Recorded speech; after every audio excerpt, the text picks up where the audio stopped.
Squad, your favorite source for everything esports and gaming. I'm Camille, and you know what? No, I was gonna try the bottle challenge, but I'm no Jason Statham or Donnie Yen, so it's not gonna work out well.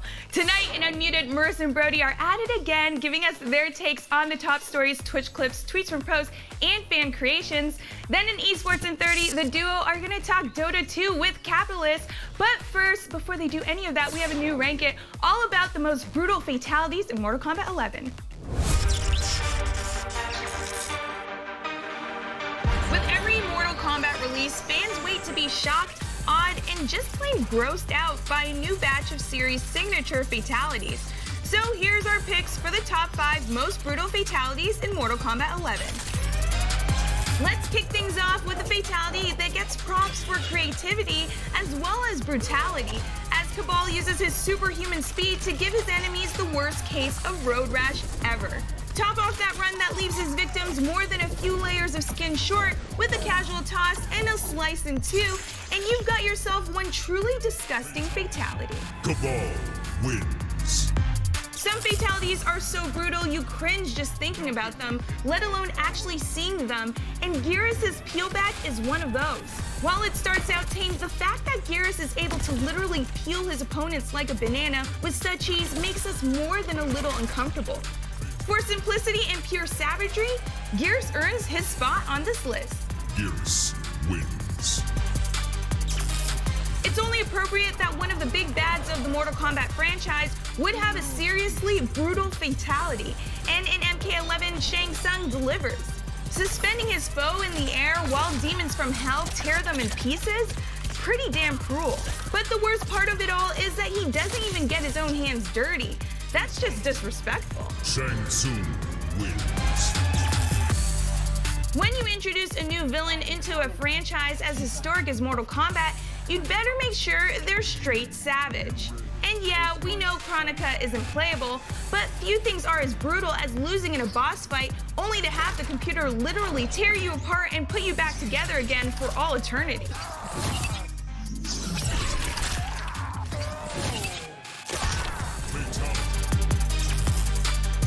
Arachnophobes had better look away from our pick for #1 because Devora shows no mercy for your weak stomachs with her new species fatality. It's already bad enough that you had to lose to an insect lady, but then you're forced to sit and watch as you give birth to one of her brood, a la Chestburster from Alien. Fatality. Devora wins.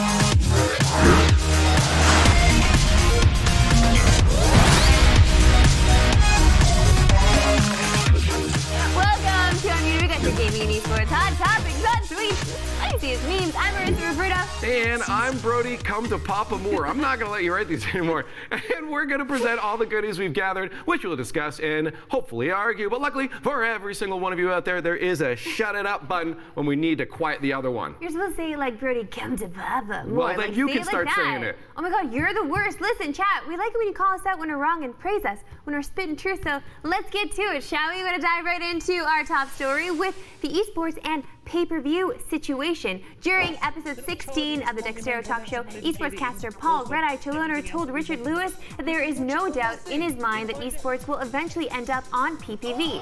His argument was that although putting it behind a paywall will create viewership, it would guarantee viewership is paying. Rudy, you must have thoughts about this considering Twitch is now going behind this like paywall for a lot of people. So are you for it or are you against this whole pay-per-view situation? Well, it's a tough thing. Obviously, you need to start guaranteeing money for esports things besides just sponsors, right? You can't just rely on that your whole thing, or else we're just NASCAR. You got to have some sort of platform that you can guarantee an income on, and pay-per-view would do that. The issue, though, with this whole thing is that they don't realize that they're going to lose probably all their sponsorship money at that point, because a lot of these sponsors are looking at a specific demographic, and that demographic is a younger age, an age that isn't going to be paying for pay-per-view. Right? Okay, are you talking about the age that is paying a lot of freaking dough for nothing in Fortnite? Are you talking about the age that is definitely subscribing to all their favorite streamers that already have a lot of dough, like, I don't know, Shroud? Definitely don't need to subscribe to them, but they are. They got money in their pockets, and they got mommy's money, and they're spending it on Twitch. It's an easy sub button. That Their is a parents small already chunk have of their people, credit though. card. No, they already have their credit card attached to their Twitch. Why would they not just sub to watch whatever tournament they want to watch? They'll do it, Brody. If they love that esport, they'll do it to watch it, and they'll pay. They'll pay for all of it. Why not? Let the broadcaster make the money. Because you're still, here's the thing, you're still, as they said, you're still going to crater the viewership huge, and that's a lot less eyes now seeing a product. Like, again, like say you take like a State Farm, you know, that's been a sponsor for RLCS before. They want that. Way to plug your own freaking sponsor from your own broadcast cable, whatever. It's part of the argument. I have to. You dummy. Keep going then. You're interrupting. No. Oh my God, you had a point. Go make it. Okay, so basically, they want a demographic. They don't need that money from them right now. These kids aren't buying insurance, but in the future they are. When they grow up, they're going to need insurance, and State Farm's trying to get in while they're young, so that in their mind, when they're like, I actually need insurance now, State Farm is the first thing that comes to their head, right? They could easily still do that behind a paywall. But these are less and pay eyes. less money. These are people not watching anymore. It will not work. Then they'll subsidize their money they're getting. Pay-per-view will not work. Yes, it will. They can subsidize the money they're getting from the pay-per-view, and the sponsors don't have to pay as much money to invest. Why not? Everybody wins. They're still getting eyeballs. They still see the eyeballs. It's not going to work. We're over this topic. Yesterday, we talked about how Teamfight Tactics has overtaken League of Legends in Twitch viewership. Shortly thereafter, Riot announced the first official tournament for TFT. It will feature 64 Twitch streamers who will compete for the Teamfight Tactics Twitch Rivals Championships, and potentially earn a piece of the $125,000 prize pool. It goes down on July 17th and 18th. Now, Marissa, this is very fast for a game to just jump into esports. And I'm wondering if you think this is going to be too quick now for this, or if they should have waited a little bit longer to see if those people are going to stick around at this game? First of all, that was a cop-out mute because you had a throw. So literally, Wow, you you're just still muted me and, like, you were went to the talking throw. too much. And then I still had to wait for you to finish your question before I could even answer it. That is such a cop-out So mute. answer my question. No, don't do that again. You're skirting because my that's question. you being lazy. You're skirting my question. No, I'm not. Okay, answer fine. the question. I mean, yeah, it is too soon. It's too soon. Now we're playing a game that's a mod of a mod, which is, a little odd, but people are into it. A little odd that it's a mod of a mod. Exactly. We can write a little rap about it for sure. But I don't know. I feel like if people are enjoying this, why not give them a moment to shine? Why not give them an audience? Why not give them some clout in this world? And I guess they have it already because they're Twitch streamers and people are watching them play it. So just give them more love. Why not? Yeah, I'd have to agree that jumping on it early is probably a good idea. I mean, like if you wait too long,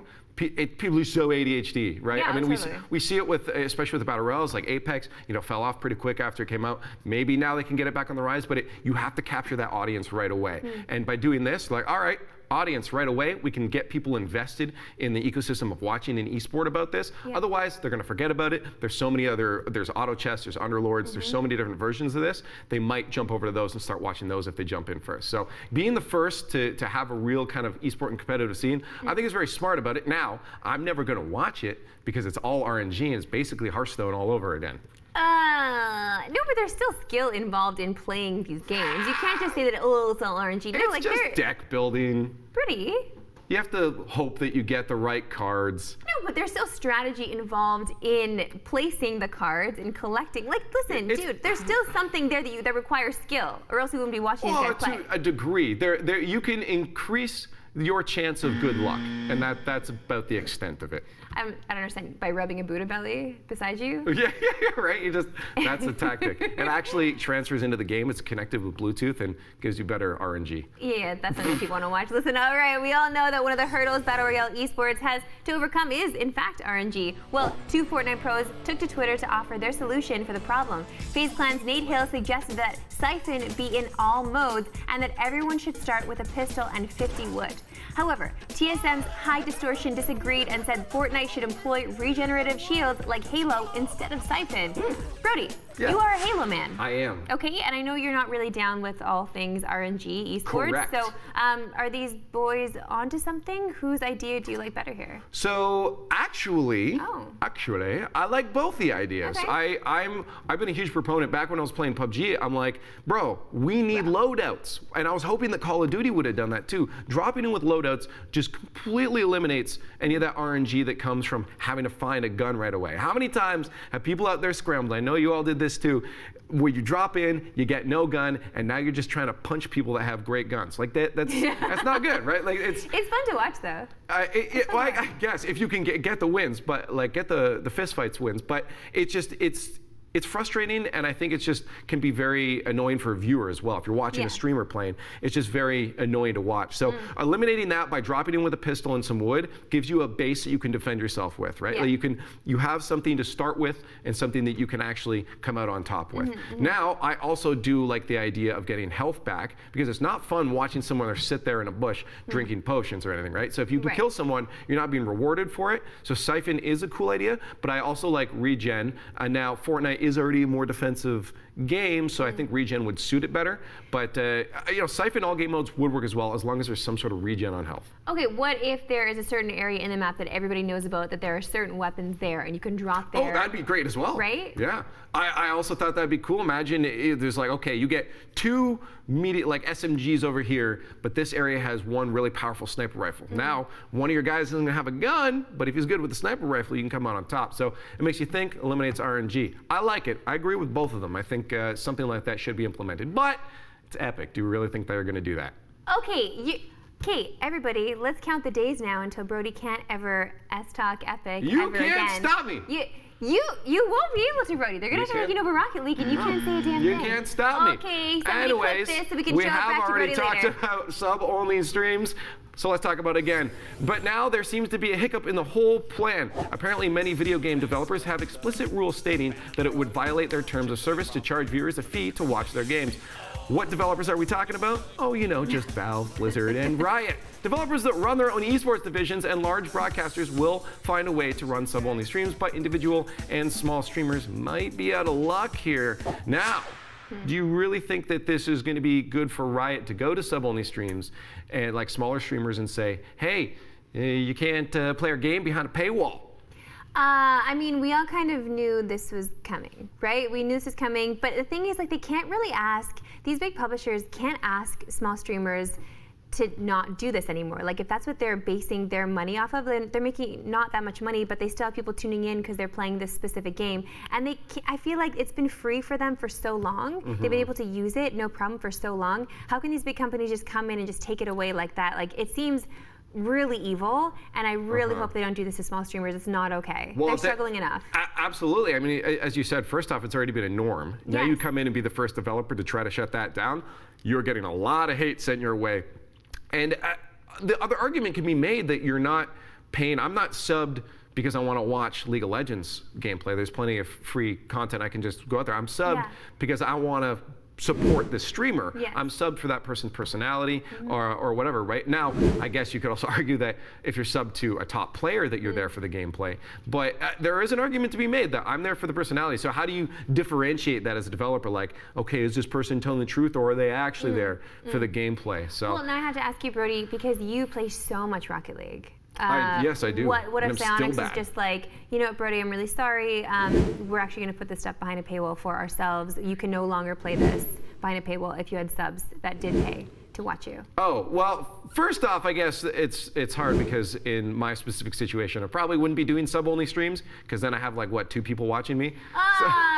You guys. Self-burn. Sub to Brody. No, you should sub to Brody. He's actually a really good You streamer. didn't even give me your Twitch Prime last time, so I know, like, but I who still are you to have say it. anything? Who knows where I'm going to drop it? I'm gonna go start streaming right now. But yeah, no, it is a very difficult situation that developers are gonna have to be very, very careful and tiptoe around if they do want to take action. Yeah, of course, and not to upset small streamers, but also just streamers in general, people that love playing their games. Like, don't upset your communities, people. Please, please. All right, it's time to check in with streamers in Clip It. Our first clip comes from Moon, who's battling it out with some Mario Maker 2 trolls. That was the trick. Did you see it? Whoa! See, this kid thinks that he can trick me by putting that down there, chat. But he's honestly so...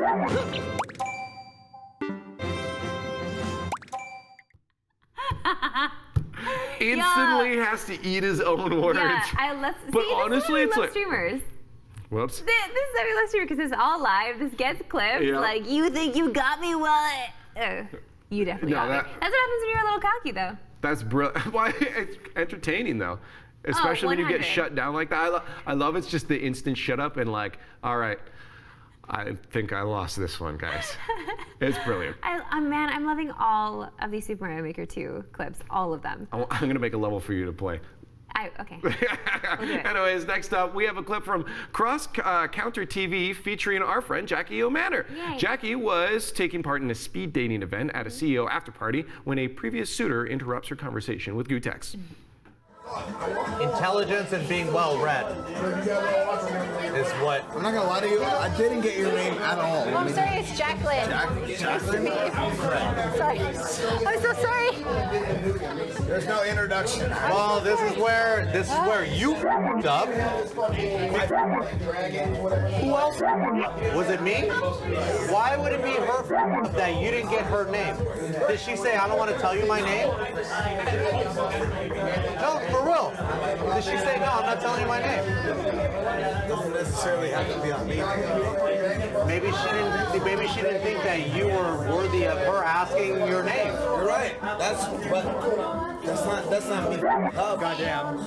It is you f***ing up because every single interaction should be like, hey, what's your name? I'm Ryan. Jacqueline. Nice to meet you, Jacqueline. Every interaction starts with, what's your name? Okay, honestly, I don't even really care about like who's right and wrong there. I just love Jackie's. Jackie's like sitting there also like slamming her drink.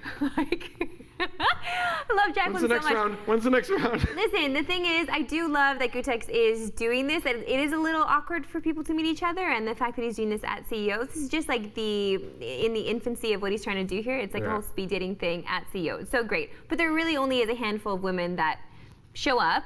Yeah. So the fact that Jackie was one of them, also, like, you should have already known her name. She is one of the commentators at CEO, so you should definitely know who Jacqueline O'Manor is. But it's cool, man. You'll learn for next time. I just don't want to piss off Gutex. I want that though, but not dating, just to meet people at the party, and stream all the interactions that people have. I think you get some really, really interesting content. I think it's a good idea. Don't hold it just to dating. I think it'd be cool for everybody just to switch tables and go around. And just hang out and meet each other. Yeah. You can do that. Like, it's dating style, but just meeting and interacting and increasing your repertoire of people that you know at these events. It's so fantastic. I love that he put this on. I think it's sick. 100. Listen, kudos to you, Gutex. It truly is the best time of day when we scroll through the Twitterverse to bring you all the things the pros bless us with from the timeline. We especially love it when they follow trends. Canadian Pretty Boy and Rainbow Six Pro has got something for ya. He says, I'm selling gamer boy spit. Who wants it? Oh, Jesus. That's off the water thing. Like, lots of people in the gaming community got into this. Like, the bathwater just seems to bring us all together, but it's kind of gross. Okay? Like, I actually watched this video that this girl put out. It's really gross. Okay? Yeah, it's kind of disgusting. And, like, I know that we're not supposed to. I don't want to shame, because I don't want to shame. I don't like the whole slut shaming thing at all. But She was trolling. It was, yeah. I hope that it was trolling. She's trolling, but I guarantee you, if she actually sells those, she's going to sell that's some. What I mean. So when does a troll not become a troll anymore if she's actually just getting views and making money? Well, and she got over 3 million views on this. Yeah, she did technically call everyone that's going to buy it thirsty, right? So she is being very abrupt what she thinks about people that would buy that. So I think that was the key, that she knows how dumb this is, but she's gonna do it anyways. Hey, if you make money, make money. No, for sure. Listen, make your money, girl. Like, do your thing. But yo, that's nasty. Okay. Yeah, I'm not buying anything. No, yeah, right. Brody already put his order in. So All right, anyways, would it be a profound thoughts without hugs? Sure, but it wouldn't be as spicy. Here is responding to Sarah Kelly on Twitter when she asked people to share their worst date ever. He said, reeked of weed when she got in my car, told me she smoked a bowl because she panicked I wouldn't show up, forgot her wallet so I had to pay, needed water, made me wait 30 minutes at her driveway for a half-empty bottle that she drank because she got thirsty after fully changing into PJs. That's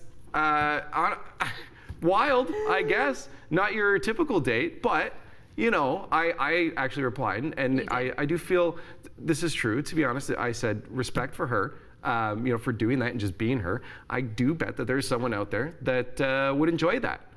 Not me, but someone. Wait, would enjoy somebody completely kind of ignoring you and like focusing on whatever was going on with them and like changing into her PJs? I think that's the thing, though. Rude. I think that's the thing is Hugs has a very style of date that he goes on because that's him, right? Everyone has their own. Some people wouldn't even have gotten that far. Someone actually did reply too beyond that saying, yeah, I would have just asked her, hey, want to just go inside and smoke another one and hang out and watch movies? So they wouldn't even gone to the other part where she'd forget her wallet, right? Right, yeah, maybe if Hugs were more accepting of that part of it, maybe they could have had a nice, lovely relationship. That's what I'm saying. It's all about, everyone's got someone special out there that may be weird to everyone else, but for them it works. Her soulmate's out there. She'll find it. Listen, our last profound thought comes from Riot PR maven Jackie Collins. I feel a subtweet cometh. People think it's cute to hit you with a, why aren't you here? I don't know. Did you tell me? Did you invite me? Did you make an effort? Did you make a plan? Did you pre-book my time? Spontaneity has merits, but you wild AF if you think I'm sitting on my ass waiting for you to show up now. Oof! I definitely can relate to that with Mr. Kitchen over here, because you cannot do that to him. What? You cannot be like, oh, why aren't you here? Just come on down when you're in Toronto, and he's like, no, you're gonna pay for my Airbnb. No, that's different. It is hard. I mean, like, I love spontaneity. I try my best not to plan ahead, just because now. Not because it's, this is actually an interesting topic. A lot of people have said they hate spontaneity because it's like, oh, that person's just trying to find something better to do. No, for me, it's because I've had so many people flake on me that I now don't book ahead of time with them. I'm like, okay, you want to hang out with me right now? Cool. I'd prefer that than trying to plan 5 days from now. Also, what if 5 days from now, I ain't feeling it? Now we're both going to have a bad time because I'm still going to go. I ain't going to bail. But you know, maybe neither one of us want to be there. Okay, but what if like a situation is happening and you're like, oh my God, why wasn't I invited to this? And you're like on Twitter and then somebody notices that you're not here and then they just respond to you like, hey, why aren't you here? Like, isn't that a bad feeling to get? Like, No, I don't know, you didn't someone invite me, noticed a-hole. The fact that You someone weren't even- noticed to begin with, though. You weren't invited. That's fine. There's a lot of people in the world. I'm not expecting everyone to remember me at every single time moment, you know. The fact that someone did eventually think of me would mean a lot to me. Okay, BT Dubs Brody is planning a party that he put out on Twitter for some reason. So Yeah. he's made it Come on public over. now. If you want to come to Kitchener and hang out with Brody. See, I invite everybody. You're all welcome. Tyler's like, how come I wasn't invited? It's an open, It's an open invite. policy. I invited everyone. That's how you He's got get an open around door it. policy, and he's apparently going to have one of those bowls that you're supposed to put your keys in. So I don't know. It's one of those parties. I have no idea what you're talking about, so Okay. let's move on. Because it's time to get to some crowd control. It's the time to show you a bunch of crazy things. Let's start with things that are cuddly, though. Unaviable posted on Reddit what Eevee would look like if you crossbreeded them with a ton of different Pokemon. So I want you guys now to let me know in the comments and in Twitch chat which is going to be your favorite. These are adorable AF. So cute. Oh my gosh, they're so hard to choose from because obviously you want to lean toward like the Pika breed crossover, but you can't because there's so many I'm good going ones. with Stellans because that is a Viking Eevee, and I want to live in a world where there is a Viking Eevee just roaming around. Look at that beard. Look at Bidoof. Bidoof's so there's dumb. there's a nice little, I can't tell if it's supposed to be a beard or maybe just like a, I don't know, lion's mane, but just in the bottom. I think it looks great. How about Slakoth? Slakoth. That one looks like it was hanging out with Hug's date bear. Oh, Just rip. red-eyed AF. No, I love those. See, I like when you show me drawings that are cute, not those nasty Okay, ones well that then make me tomorrow I'll make sure that they're not. What did Because I I tell you can't have again? you having a good time here. Okay, anyway, with lots of games popping up in that 8-bit old school style, it's no wonder that we don't have more trailers remade in older style. So Hoopaloo, Hoopalee, Hulupi on YouTube is taking initiative though, and he redid Death Stranding trailer in the style of PS1.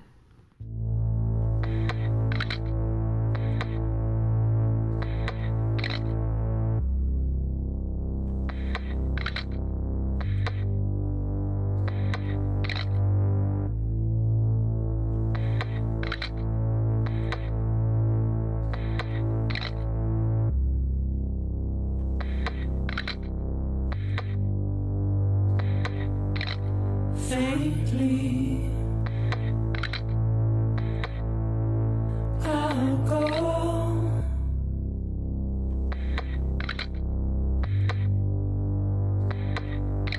To take this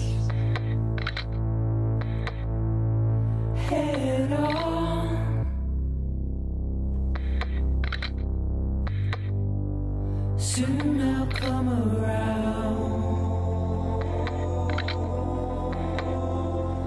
Lost and never found. Wow. And that's why, Wow. like, I want to see. I think what's interesting about that is I think a lot of games are relying on just good graphics to make the game good, right? They just want to give you some eye candy to shock you, but to distract you from the fact that there's no gameplay and no Whereas this game good content. relies on complete and utter confusion. Right. So far. So I want to see if some games, modern games, are redone like that, if Yeah. they're still gonna be good, because then you can really judge it based off its character. I mean, sure, you guys are also welcome to watch the rest of that on YouTube, right? Yes. It's up on YouTube. What was the name again? Hulopi. Hey, you got it. Oh, Okay, yeah, you got it. okay. It was a wild name. Hmm, Anyways, whatever. for our last one, it's time to give you guys a little life lesson. Great. So sometimes you set out for a challenge, you know, but you start to fall behind. You're like, oh man, I don't know if I can ever is come back from this. literally me, yeah. But suddenly, you get a burst of knowledge and energy. You're like, all right, I can do this. And you see the finish line coming right at you. As you finally overcome your goals, literally Ooh. coming right at you. Oh. No matter what you do, no matter what you do in life, kids, you're always gonna get smacked down, and it's not worth trying. Don't go outside, stay inside, play video games, and you'll never be disappointed. Oh my God, that's not, no. That's all you That's can not take. real. Yeah. Listen, no, sometimes you win and sometimes you lose. That is just life, okay? There are always ups and there will always be downs. And when you're in your down, that's okay. Just remember there will be an up again. You just have to try harder next time. That's all you gotta do. Every failure is a life lesson, okay? So from there, I'm sure that gamer jump back in and try it again, and maybe he won his next match, okay? No, he children? probably Don't take uninstalled life the game advice and from Brody went and friggin' cried.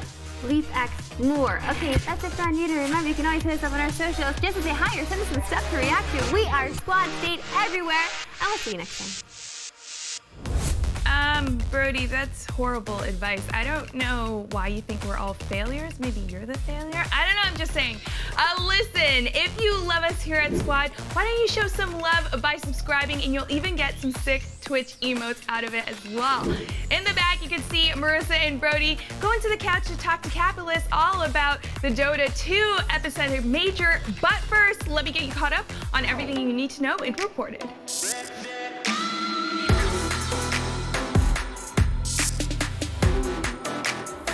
Riot Games' new auto battler Teamfight Tactics is only a couple weeks old, but that hasn't stopped teams from locking up players. Team Liquid has signed Brandon St. Vicious DeMarco to be their first competitive auto chess and Teamfight Tactics player. The former League of Legends pro is no stranger to Team Liquid. After making his name as a jungler for Curse, he eventually switched over to coaching and spent time with TL and FlyQuest. St. Vicious was one of many players to make the switch to Teamfight Tactics upon its release. The game has been topping League of Legends in Twitch viewership and is currently the most popular auto battler on Twitch. With the spike in popularity, several Twitch tournaments, including Twitch Rivals, have already been scheduled. Expect the newest Team Liquid member to be competing and thriving in the upcoming events. Triternion, the developer behind the popular hack-and-slash PC game Mordau, recently came under fire for their stance on censoring toxic behavior in-game. PC gamers spoke to artists from Triternion about the possibility to use the game's mute function to filter toxic behavior from players. They responded that they wouldn't be adding a word filter to catch or remove any racial slurs because they believe people will find a way around it, and that they'd rather put the power in the player's hands. But now an official statement from Triternion is saying that it's all a misunderstanding. According to the statement, the artists interviewed were not properly trained, had lack of context, and therefore answered questions in a misleading way. Instead, the developers are claiming because of their inexperience in managing toxicity and their small team, they're trying their best but are stretched thin. Hopefully, with the game's success, Triterion's team can put something in place to help make the game enjoyable for all. Cloud9 has decided to re-enter the world of Fortnite, and they did so with a quadruple signing. C9 picked up 3 Brazilian players in Dragons, Nick, and Blackouts, while also adding American player Snow. In the middle of June 2018, Cloud9 assembled 2 full Fortnite rosters to compete in various events. After a few months, C9 then disbanded their Fortnite roster. This is C9's first foray into Fortnite since. Fingers crossed that this circle back into the popular Battle Royale game lasts a little longer.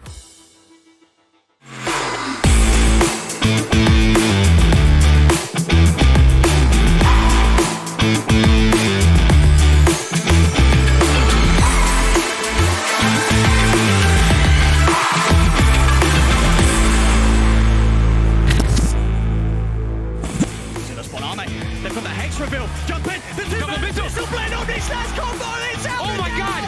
Gabby with the double kill. The Soulbite again. Catches the two of them. Chalice is gone. And Fly as well. This could just be the game. BG Gaming, they're under the tier 4 towers practically. And this Morbling wants to solo everyone. He's still got Aegis the Immortal. There's the double hop stomp out. But GG is called. BG, they are the superstars. They are your epicenter champions.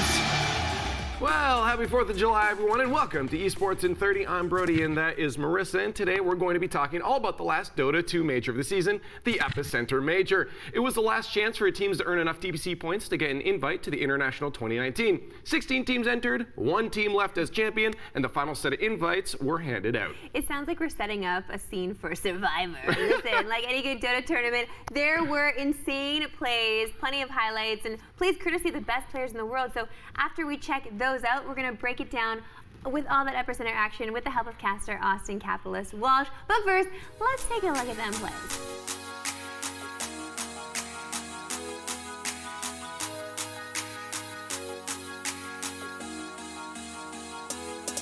They're getting a good wrap around. Are they prepared for this jump forward from Flyby? There's the Golem drop down as well as Setsu popping the BKB. The False Promise comes out in time to keep Cuckoo alive. They're on top of Setsu. Setsu's in trouble. Setsu's dead. He'll buy back straight away. AU's going to be the new focus. They've lost the Oracle. He does not have buyback. Tim's dropping down the Echo Slam, but Bonnie's already popped the BKB. Tries to get the stun onto Tims, but Tims is out of there. Gabby's in trouble. So is Armel. They've lost Armel. They've lost Gabby. They've lost the 3 of them. Lanham with the double kill. Miracle walking in instantly getting locked down, not using the BKB in time.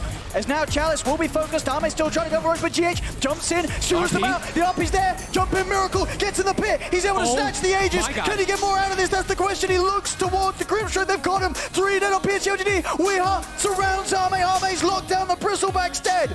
Only the Shaman gets out.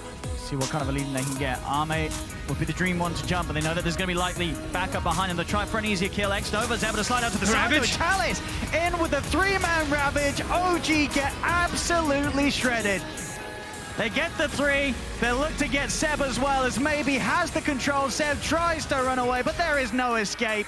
Onto the 2 of them with his chain spam from Maybe. Snowball is there as well from FY, dodging up the X-Mark combo. BKB's committed. They're straight in, jump ball from Arme. Oh, there's Tibbs! He gets the black hole! It buys the time for the first Tibbs! Oh my god, Tibbs! Oh my god! Teams camping the ruins here. See this one, Arme. They've got the Hex reveal. Jump in. The 2-man missile blend on this last combo. It's out. Oh my god! Gabby with the double kill. The Soulbite again. Catches the 2 of them. Chalice is gone. FY as well. 4 dead. As TNC make a beautiful jump there from the high ground. The Hex. This is not as easy as they probably would have hoped it was. Mind control, they see how low he is. That may be enough for Fade to think about jumping in. He is! He goes in! He actually got the kill on Roshan and the Aegis of the Immortal! A full steal from Fade! How many can you actually spawn? Oh, keep doing it. We need a counter. All right, Roshan, here we go, man. From 100 to 0.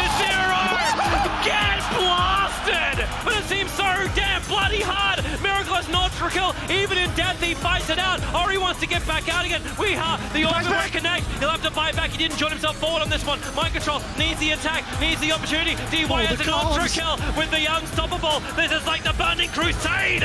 And this could just be the game. VG Gaming, they're under the tier 4 towers practically, and this Morphling wants to solo everyone. He's still got Aegis the Immortal. There's the double hop stomp out, but GG is called. VG, they are the superstars.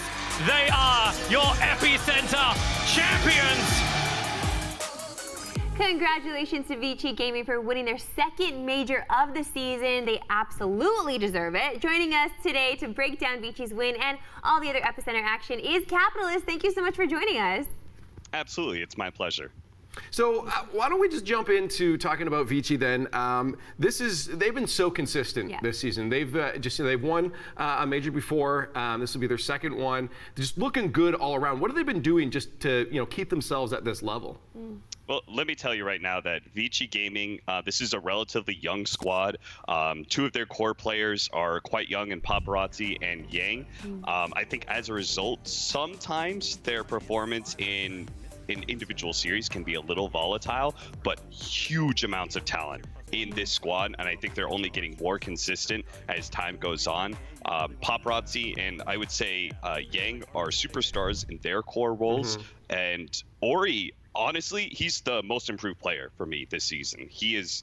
I was an Ori hater. I'll tell you guys. I thought Ori was just a garbage mid player. I was like, you guys got to get him out of this squad. This squad has so much potential. This was last year, and I just thought Ori was like, he could only play like 2 or 3 different heroes, and that was about it. But he's been a monster this season and easily my most improved player. Dang, he came to show up and prove Capitalists wrong. I kind of like it. Out of the other teams at Epicenter, it was Liquid who proved to be the toughest challenge for the Vici boys. Their upper bracket match went to 3 games, and the grand finals went all the way to game 5. So how close was Liquid really to overcoming Vici, and what did Vici do right to push them over the top? Team Liquid was definitely quite close. I personally feel like in that best of 5, it should have closed out in game 4. But again, Vici, maybe just because they're a little bit of a younger squad, they did try and rush things in game 4. In fact, there's even some mentions from the Chinese scene. Some of the players, Fade went over it on his stream, and he went through and just basically called people out of what went wrong in the very last fight in game 4 and why they lost that game.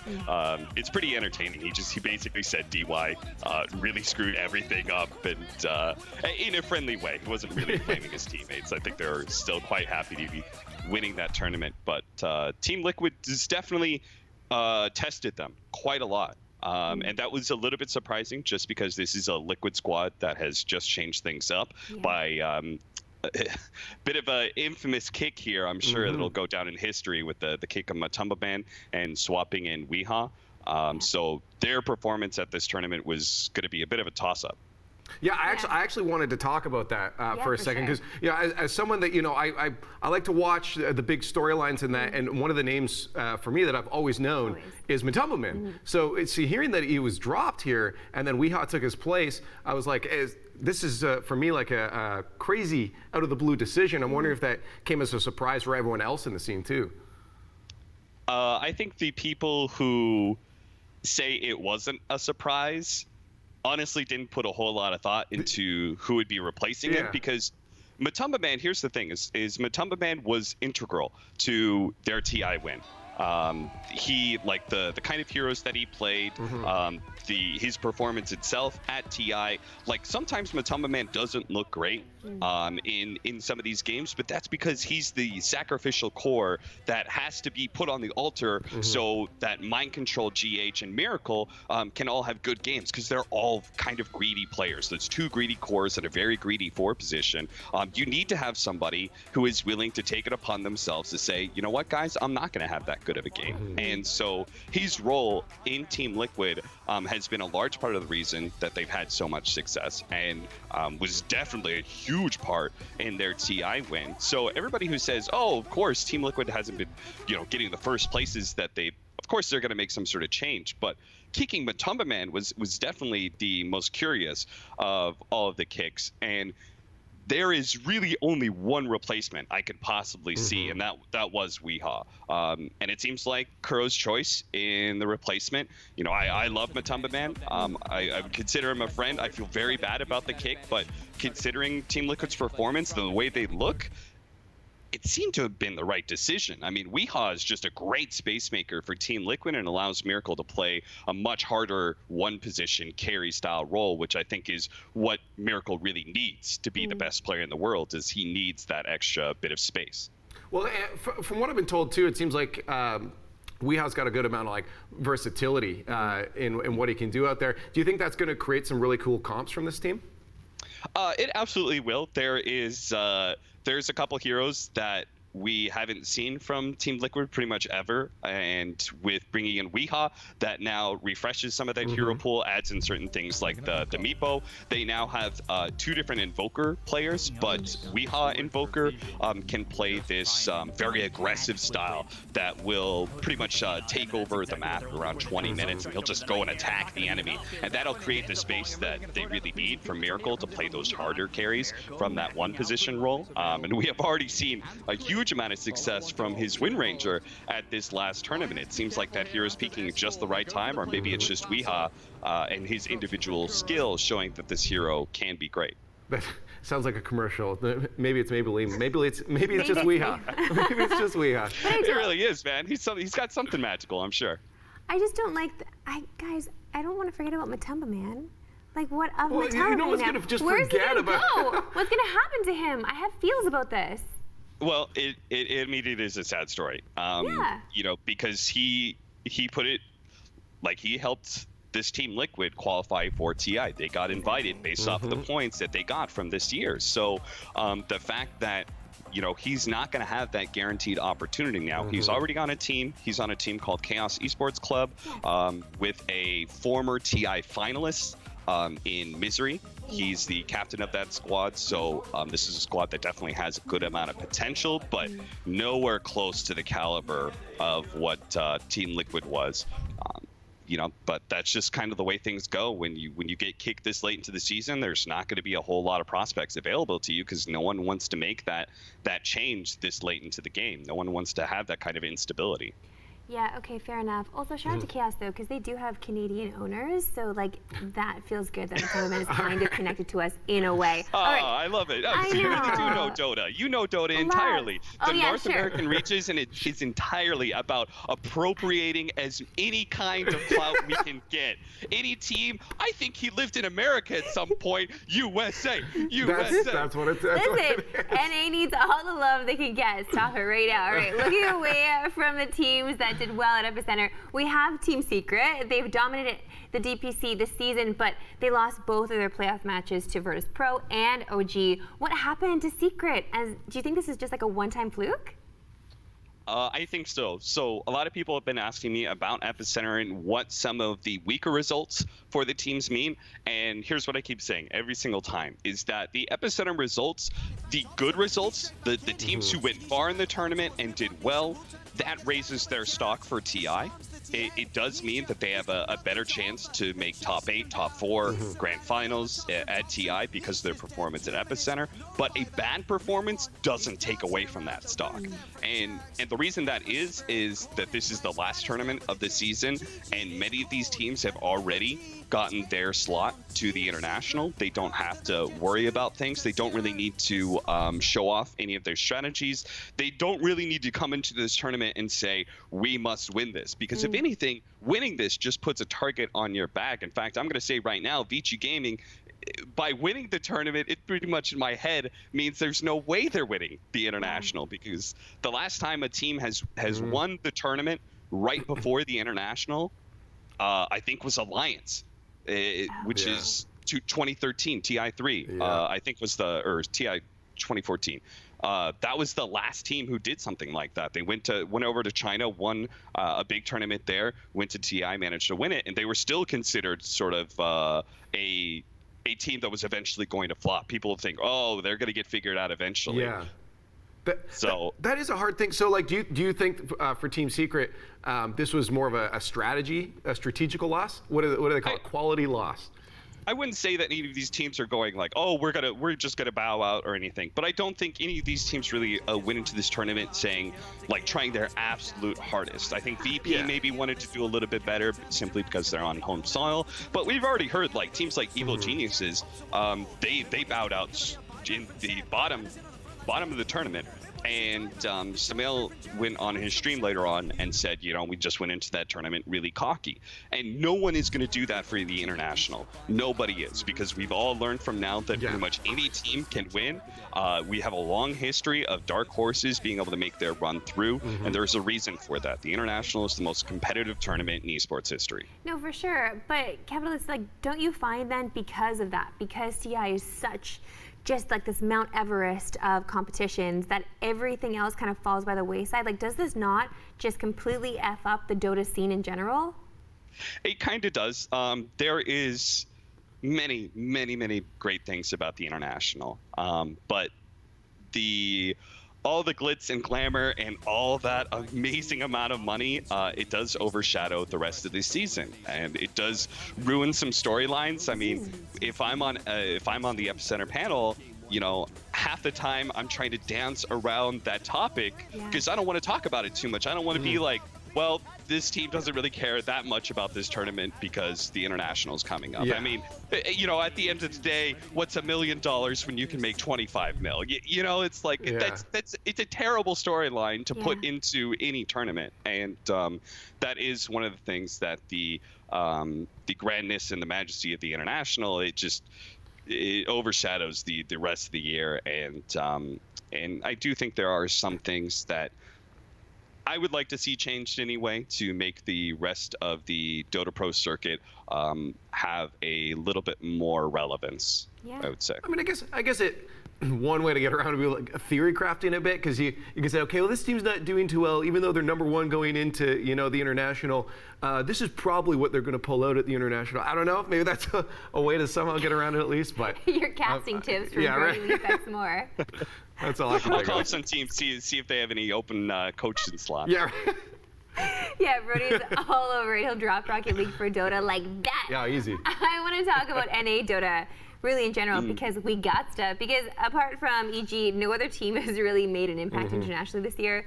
What do you see as the current state for NA compared to other regions around the world? It's rough. North America, a large part of the problem is, in fact, there is a famous tweet that went out from one of the best captains in the scene, PPD. He talked about why the North American region is doing so badly. In fact, I was the one. I actually prompted this tweet because I was just kind of like, I was just moaning. I was just like, oh, it sucks watching these NA teams like constantly break up, and like it seems they have no faith in each other, right? But part of the problem is the player pool is so small in North America for Dota 2, and especially for competitive Dota 2, that you just naturally have to go back to some of the players that you've kicked prior, just because there isn't really anybody else. There's not as much young, fresh blood like there is in the other scenes. That's why a lot of our teams are outsourcing to Southeast Asia, where there's a lot of fresh talent. There's some fresh talent coming out of China as well. Europe has a lot of it. Europe is just a very hungry region overall. So because of that, North America and even South America, you could see that we're beginning to have to outsource for some of our talent. So what do you think's like the best method then for the North American teams? Is it stick together, grow as a team? Is it break up, spread that talent, and try to train some more people? Or is it going to be the outsourcing? In your eyes, what is the best method for the North American teams? Well, see, my original argument was that, look at teams like Alliance. Alliance just was the final team to secure their invite to the International off of the Epicenter. They managed to beat Gambit. It was a great rising squad. And this is a team that has been together longer than, well, now that Liquid's out, maybe longer than any other team. Because they were actually, this is the same squad that they had before the previous year's TI, which is kind of unheard of. There's not many teams that bow out and don't do well or don't even qualify for the International and still keep the same squad. But Alliance did that, and they grew and grew and grew, and I feel like they really have gone from a tier 2 team to a tier 1 team. So from my perspective, I look at that and say, look, guys, you should stick together, try and make things work. If you don't believe in your teammates, then this is never going to work anyway. So you have to build a squad and really believe in it and stick out the whole year with it. That was my argument, but I did get a couple of pros responding to me, one of which slid into my DMs and reminded me that Forward tried that last year. Forward stuck it out with SVG as their captain. They went through the whole entire year not really making a roster change, and in the end they failed to deliver. And so part of the reason is with the International means everything to you, that is the worst possible thing that can happen, right? You stick with a squad an entire year, and then at the end of the year doesn't go well. It's like that entire time is wasted to you. You just feel like you have so many regrets, and I feel like that's what a lot of these roster changes are about. It's just making sure they don't have regrets when TI comes. I mean, International's effing things up, man. No, it's weird. It's like I kind of want to see a team that's not doing well stick together for maybe a couple of years and see what happens. But obviously, as you said, it's a long time. You feel destroyed after International. But I want to move on and talk about actually a team that kind of caught us off guard here is TNC. They had a strong finish at the first major of the year, but then they kind of dipped down, fell back, and were overshadowed by a lot of other teams. They struggled to qualify a couple of majors. At Epicenter, though, they managed to place 4th, securing their invite to the International 2019. What do you think of these guys? And was this kind of a it was always coming, like they were always gonna swing back up? There's always a little bit of casting bias.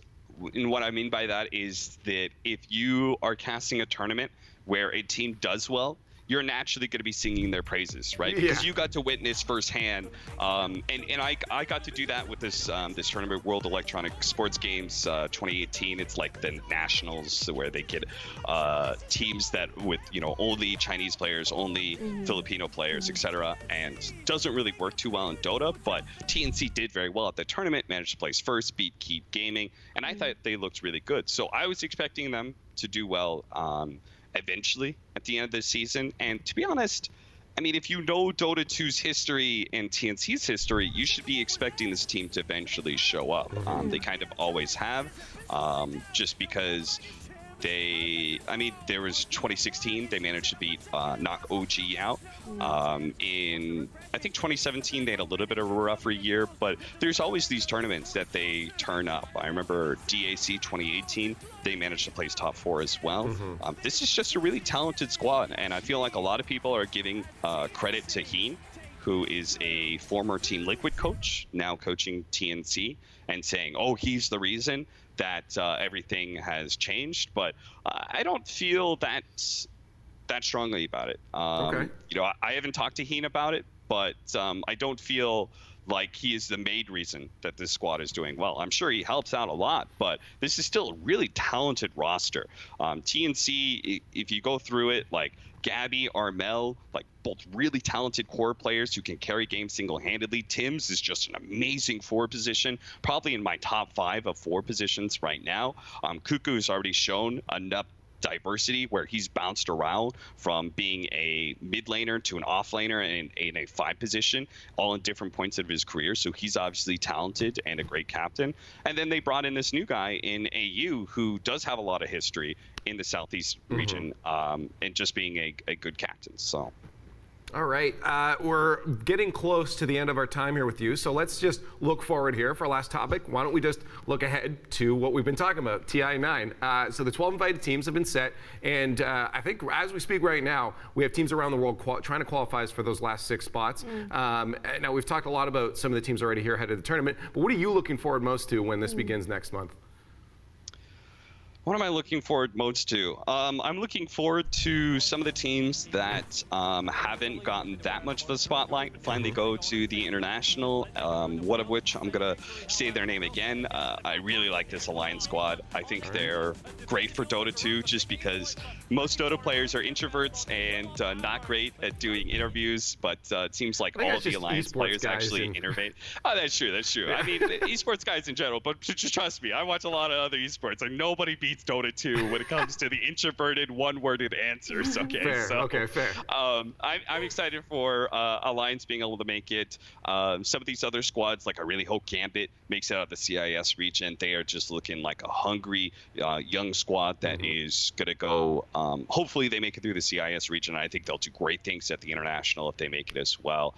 Honestly, it's just like a lot of the younger teams. I don't really I don't really care so much about the older teams. I don't care about Team Secret or Team Liquid making another one. I'm more interested in the young dogs making it. So you want some new fresh blood in there, some upset, some excitement. Yeah, some fresh storylines. Absolutely. I mean, hey, we're all down for that, of course. Cap, thank you so much. We're out of time, but we really appreciate you sharing your insight on Epicenter and Dota with us. Hopefully, we can chat again soon. Yeah, absolutely. Hopefully, I housed it up for you guys as much as possible and gave you guys a lot of content to talk about. Oh, that was brilliant. He actually made me think I knew Dota.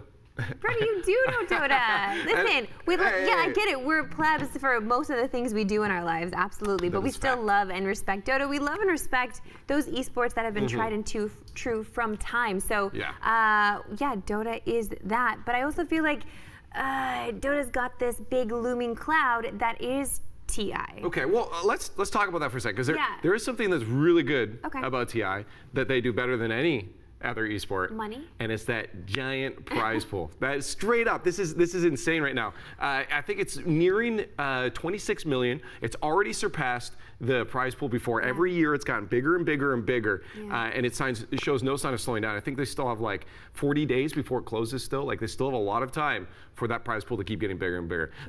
Now, I have heard some people, and even people from the Dota scene though, say that sometimes this prize pool may not be good, and I'm wondering if you agree with that. I completely do you think this agree is a with problem? that. Really? Oh no, I completely agree with it. Brody, like, if you are a professional Dota player and you know that, like, okay, these are great prize pools that you're playing in these tournaments throughout the year, that should still have importance to you because you're collecting DPC points to get to this one thing. But that's it. That's all you're thinking about is the points to get to this big thing because it has the biggest prize pool, it has the biggest stage, it's the longest running tournament. I mean, it's just kind of like it's the shining cloud, I guess, because it's so exciting because you're going to get all this money from it. But at the same time, it still is a cloud kind of looming, right? Like it looms. It could be the destruction of Dota. Okay, think about it like that. How can this be long sustaining if this continues to be the way? If teams aren't even playing as well as they could in the tournaments before because they don't want to show what they've got, they don't want to show their stuff off just yet because they want to wait till TI. That's not okay. I don't know. I mean, I feel like I feel like it's incredible that it has such a large prize pool. Now, I don't think it needs a bigger prize pool every year. Like, I won't,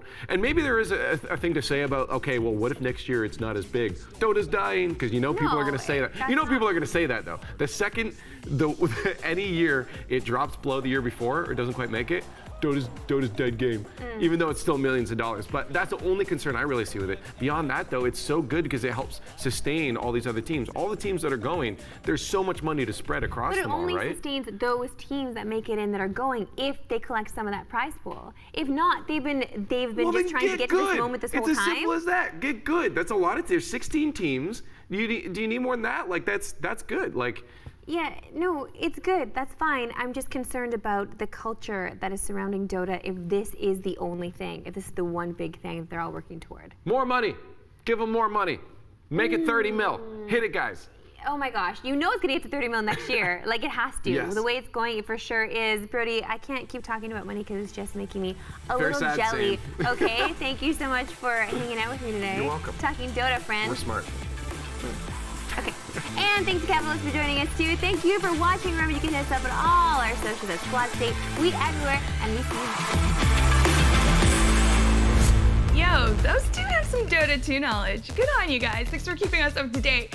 Remember, we are back here tomorrow starting at 8 p.m. Eastern with more Unmuted, and in Esports at 30, Zerk and Marissa are talking PUBG. Plus, we got all the fire plays in place of the week. Till then, well, tune into all of our socials at Squad State and check out our YouTube channel for all the VODs in case you missed anything. Thank you guys so much for watching, and we'll see you later.